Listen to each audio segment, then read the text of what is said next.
De nouveaux missiles iraniens la nuit dernière dans le ciel de Tel Aviv. Dans le même temps, plus au sud, les sirènes ont retenti à Beersheva, dans le centre d'Israël.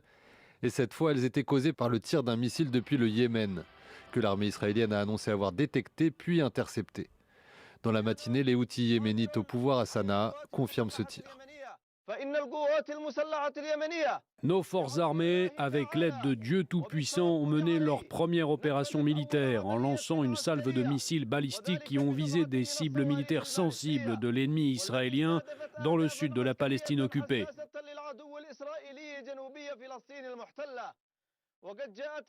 Cette opération s'est déroulée parallèlement aux opérations héroïques menées par nos frères Moudjahidines en Iran et par le Hezbollah au Liban.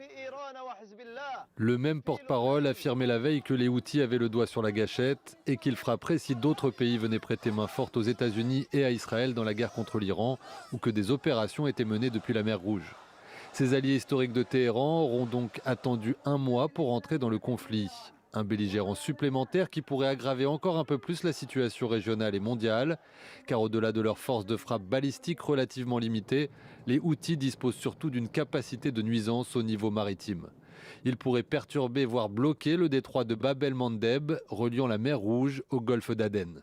Un point de passage stratégique du commerce entre l'Europe et l'Asie, tout comme le détroit d'Ormuz, de l'autre côté de la péninsule arabique, d'ores et déjà à l'arrêt.